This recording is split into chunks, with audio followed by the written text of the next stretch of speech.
Hello and welcome once again. This is Weapons Left, bringing you another audio commentary, this time from the Avalon MSL of 2009. This match was played on July the 2nd, and this is going to be the final match in Group E. This is going to be Upmagic versus Horang2 or Horang2.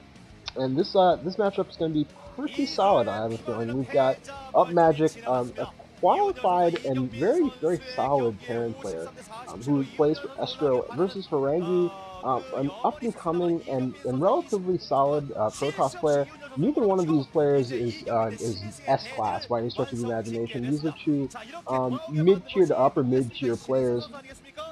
But Upmagic in the past has shown us really high quality games and also the potential, I feel, to really be a top caliber player. I feel as though he is somewhat hindered by his current team, by the fact that he plays for Estro, which is a relatively underachieving team. But he is by far, in my opinion, the strongest player on that Estro team, and carries the majority of the burden as far as performance on that team.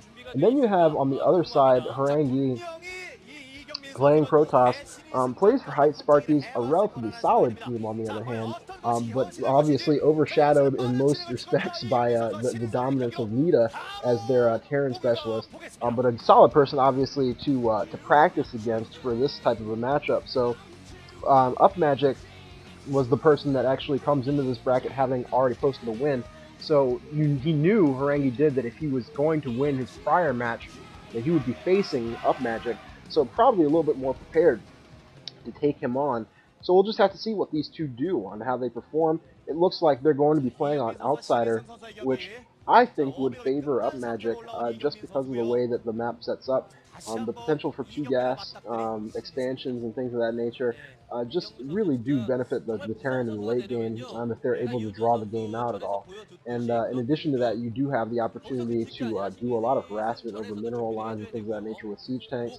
Drop play is very strong on this map, as well as proxying for either player would be a possibility. So, I mean, I've seen a number of different strategies. We'll just have to see what these two are going to bring us today. It looks like Upmagic's going to be starting in the 1 o'clock position, and we have Horang2 in the 9 o'clock position. Standard opening, it looks like, is going to be coming from Horang2, already placing his pylon down, more than likely, which will be followed by a gateway. Upmagic, we haven't scrolled back to his base, but I would imagine that he would try and wall, but he's not going to wall off, actually, never mind. He's placing the supply depot down, but also a standard opening, at least in terms of the build order. So we'll see what these guys do once they actually detect each other, once they send out their scouts.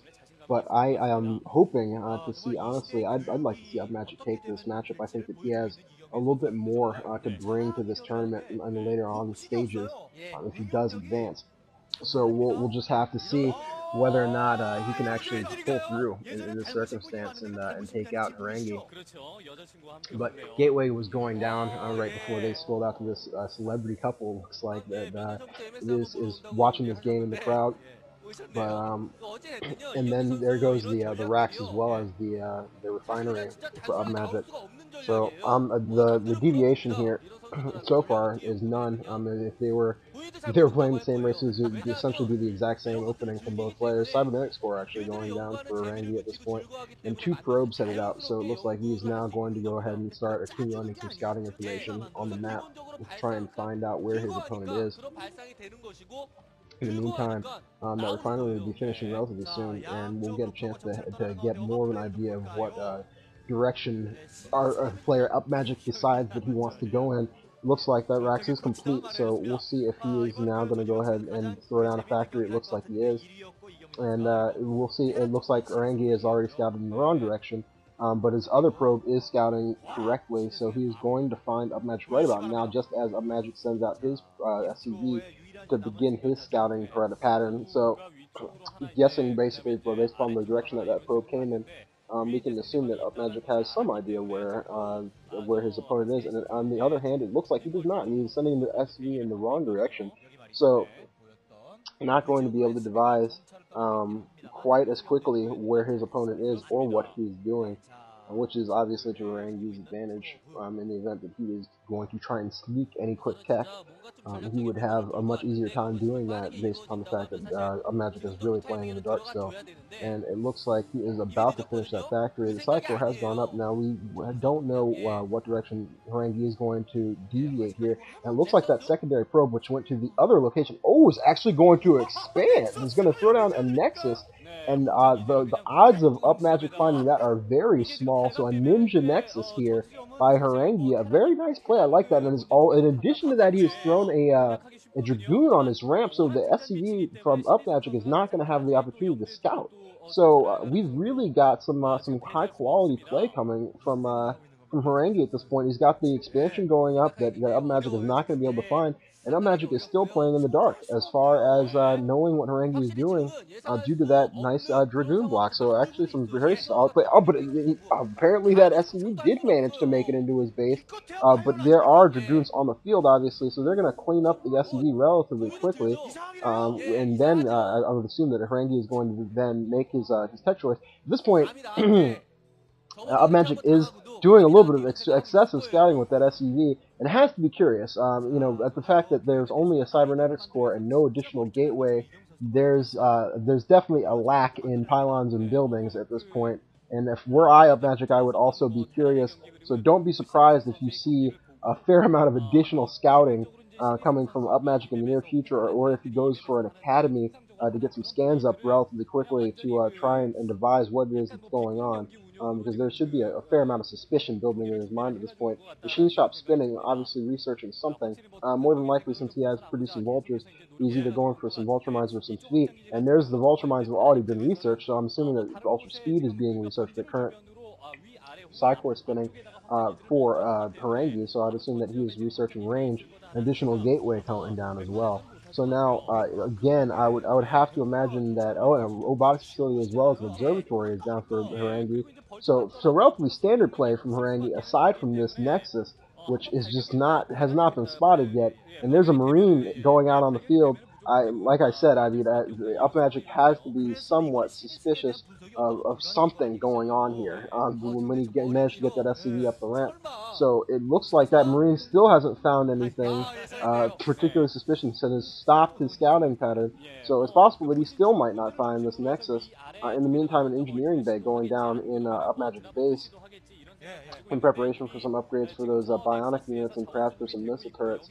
Looks like we've got a duel side by side. The little view here, that's actually a unique view. I haven't seen that one yet in the MSL, so that's kind of nifty. But on the whole, it looks like we've got a combination of bionic and mech units coming from Upmagic. He's got the tanks as well as vultures on the field, but he does have a small force of marines.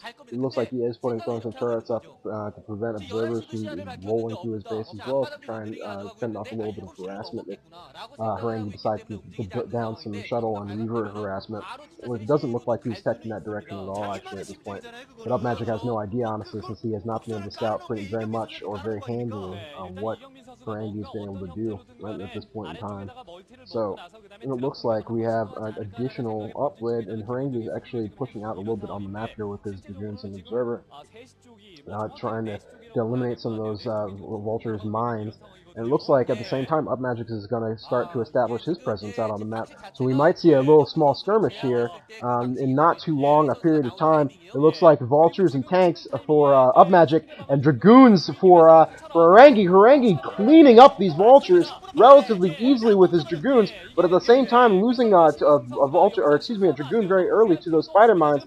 And he's actually, Upmagic has lost all of his vultures, and without vulture support, those tanks are very susceptible to these dragoons. One tank goes down. In addition, more vultures come out, but it's still getting sniped by dragoons. But Upmagic at the same time using those mines to relatively decent effect, and able to clean up and divide these forces. A vulture sneaks by and manages to get up the ramp. So he's going to now get into the main and see all of the gateways that Horang2 has been able to put up so far. Going to throw down some mines for additional harassment and some additional information and get into the strobe line. So nice play by Upmagic there, and loses an additional dragoon to those mines, this Horang2. So nice play there by Upmagic. They came out relatively, I would say that Horang2 actually came out relatively ahead in that exchange. managing to take out a fair number of Upmagic's units. That scouting information was pretty vital to Upmagic's effort. Finally able to glean some information into that main, which he hadn't been able to do for quite some time. And now a command center going down for Upmagic, so finally getting some expansion, or an expansion, excuse